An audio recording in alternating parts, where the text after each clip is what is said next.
I always think of Devon and his Backstage Antics.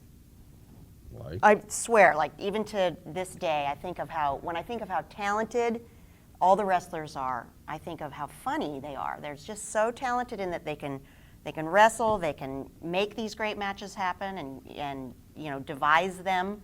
They can survive the road life, and they're also just freaking funny backstage. And Devon was one of the best. Really? He was so entertaining. I never felt like television, the things that you watch on TV, could even compare to some of the stuff that we would see backstage. Now, Bubba, is he... Bubba was just mean, but a great piano player. You hear stuff about Bubba sometimes. Yeah. True? Well, I think that, most of the people that were mean were just kind of insecure. They had a little insecurity problems. So it's bully tactics, and that's where bully tactics derive from, is if you don't want to be confronted, then you scare people so that they never say anything to you. So that's kind of where Bubba came from, I think.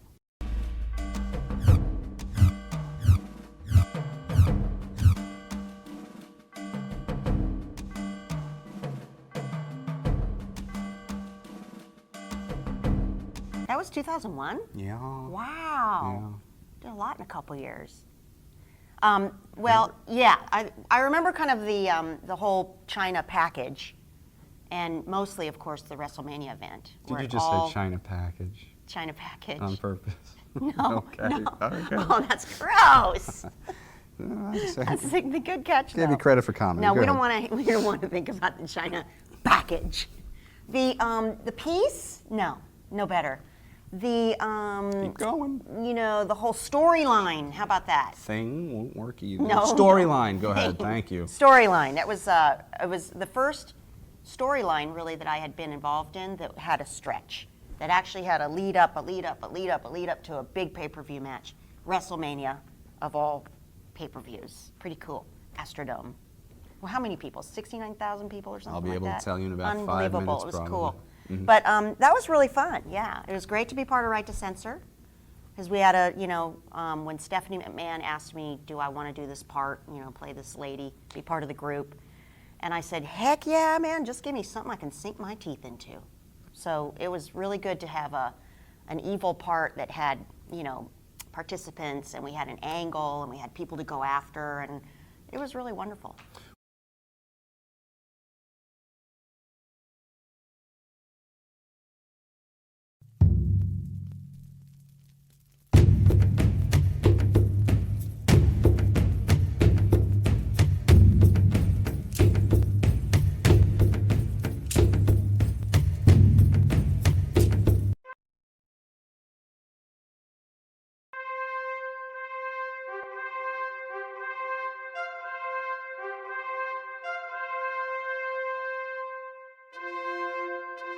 George W. Bush was about to enter the White House. The Baltimore Ravens and New York Giants were headed to Super Bowl 35. Independent Women Part 1, what?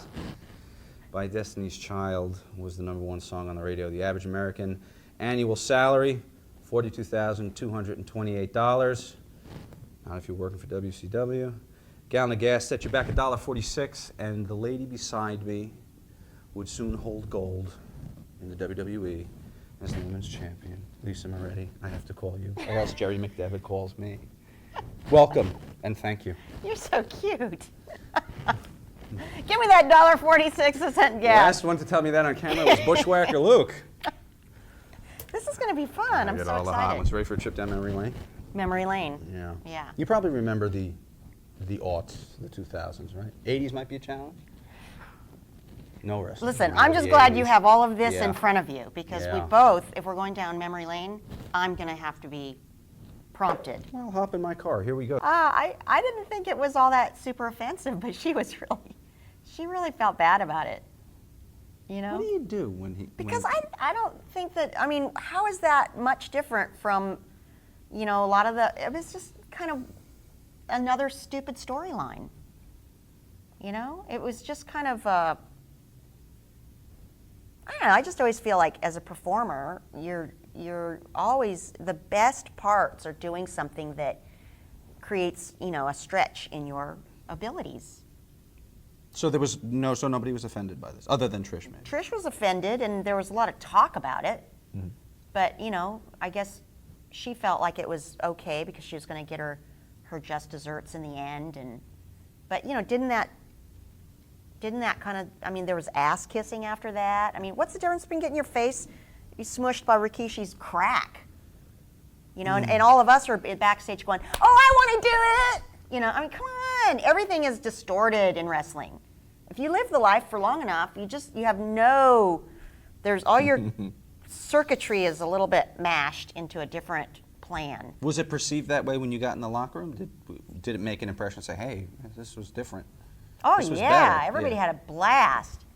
So we laid the thing out, and I still love watching it, where we had this whole motion of everyone did their finish move, like one after another. And the catalyst to that, I believe, was when Lita used to run across, like the Hardys did, and jump off of someone's back, or, you know, Jeff or Matt would jump off of the other guy's back and squish him in the turnbuckle. So Jackie says, hey, do it, you know, do it.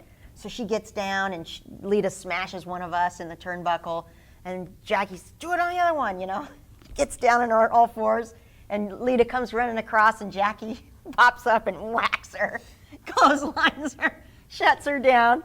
And then right at that point is when everyone started turning into, you know, I did Poison Ivory, and, you know, I get up from that or something and turn in, and then there's Molly doing her twisty thing off the top, boom, on me, and I don't know who got what, but it was everybody just turning, and the timing was perfect, and everyone got their finish moves in. Mm-hmm. And then Trish ended up with her springboard bulldog on me and for the finish. It was so fun.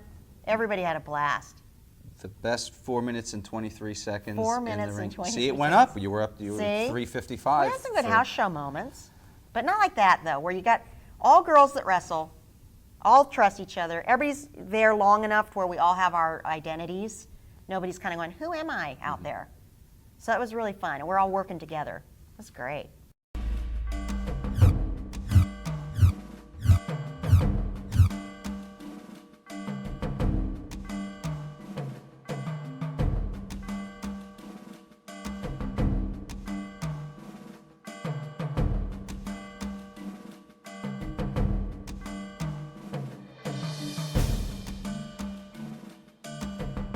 He's awesome.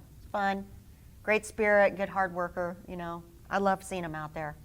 He's really great at what he does. He doesn't slow down. He's like amazing.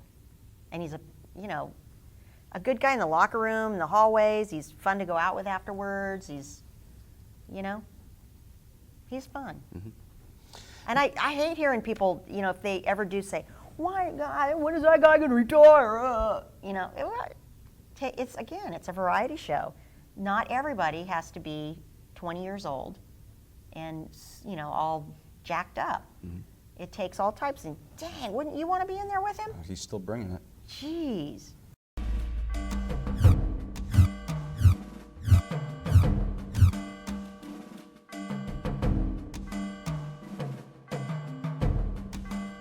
What's the relationship between McMahon and Foley?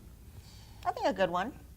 Foley's starting to get a lot. I mean, it's the book and, you know, a couple of books. And yeah. He's starting to become larger than life now, maybe even beyond WWE. Yeah. Seeing that he can't control this anymore, maybe. Well, what do you mean control? I mean, didn't you think that Mick Foley, of all people, would be the one wrestler that says when he retires, he's really going to retire? But did he? No. Mm-hmm. Came back. Mm-hmm. I mean, I thought Mick Foley would be the one that when he says, I'm retiring, I really mean it, and we send him off, and it's really a thing, and he's going to go on and do other things. Comes back, right? So if you're Vince McMahon, and you've seen this happen over and over and over again, and someone's writing a book, and yeah, they're having a heyday, and they're, you know, do you ever really get scared? You know that they all need money, and that you go ahead, leave, do your thing, you know, and then if I find a spot for you later and give you a call, most likely you're going to take it.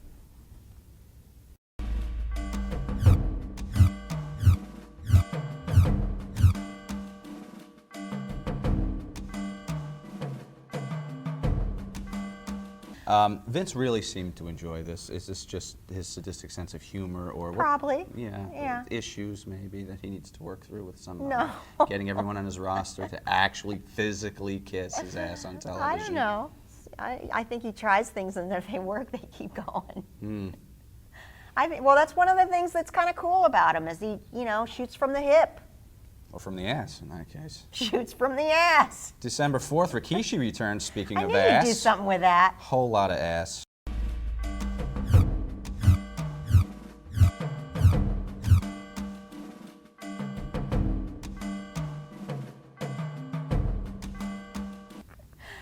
It was always good. The stink face was always, we always liked watching that on anybody.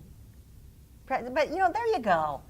If you're the boss's son, do you have to jump off of towers? No, but they did. And if you're Vince McMahon, you own the company, do you have to go get bloody or work out or be on the show as a wrestler? But he did. So I always thought to myself, if he's willing to work that hard, we should be too.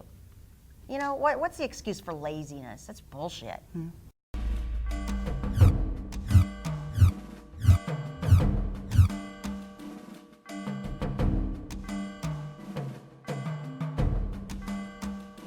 What's the difference between a rib and hazing?